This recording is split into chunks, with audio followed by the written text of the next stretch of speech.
აფხაზეთის კულტურის, სპორტის და ახალგაზრდულ საქმეთა სააგენტოს მხარდაჭერითა და ქალაქ ფოთის დევნილთა საზოგადოებრივი საბჭოს ორგანიზებით ფოთის საცურაო კომპლექსში მიხეილ ჩაჩბას სახელობის ცურვის ტურნირი გაიმართა. სოხუმელი მიხეილ ჩაჩბას სახელობის ცურვის ტურნირი წელს პირველად ჩატარდა და მასში 4-დან 15 წლამდე ასაკის 50-მდე აფხაზეთიდან დევნილი მოზარდი მონაწილეობდა. აფხაზეთის კულტურის, სპორტის და ახალგაზრდულ საქმეთა სააგენტოს დირექტორმა ავთანდილ ძაგანიამ, აფხაზეთის ავტონომიური რესპუბლიკის უმაღლესი საბჭოს დეპუტატებთან ვახტანგ ყოლბაიასთან და თეიმურაზ მჟავიასთან ერთად ტურნირში გამარჯვებულების სიგელებით, მედლებითა და თასებით დააჯილდოვა. ღონისძიებას სააგენტოს დირექტორის მოადგილე ირაკლი თურმანიძე და ქალაქ ფოთის დევნილთა საზოგადოებრივი საბჭოს თავმჯდომარე რევაზ წულაია ესწრებოდნენ. ტურნირის მიზანი აფხაზეთიდან დევნილ ახალგაზრდებში სპორტის პოპულარიზაცია, ჯანსაღი ცხოვრების წესის დამკვიდრება და სპორტულ ცხოვრებაში მათი სრულფასოვანი ინტეგრაციაა. აფხაზეთის კულტურის, სპორტისა და ახალგაზრდობის სააგენტოს მხარდაჭერით ფოთის საცურაო კომპლექსში გაიმართა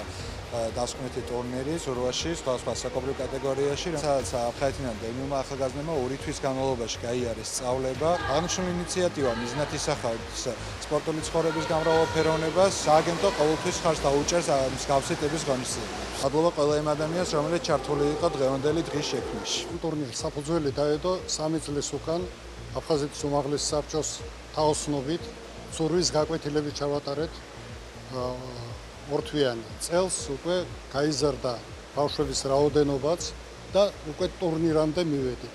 ეს ძალიან კარგი შესაძლებლობაა ბავშვებმა იგრძნეს სპორტული წარმატებების მიღწევის ფასი. ძალიან დიდი მადლობა აფხაზეთის უმაღლეს საბჭოს ბატონ გიორგი ჯინჭარაძეს, მადლობა ბატონ ავთანდილ ძაგანიას. მე დღეს გავიდი პირველ ადგილზე, ძალიან გახარებული ვარ, უკვე დიდი ხანია ვარჯიშობ პირველი ადგილისთვის.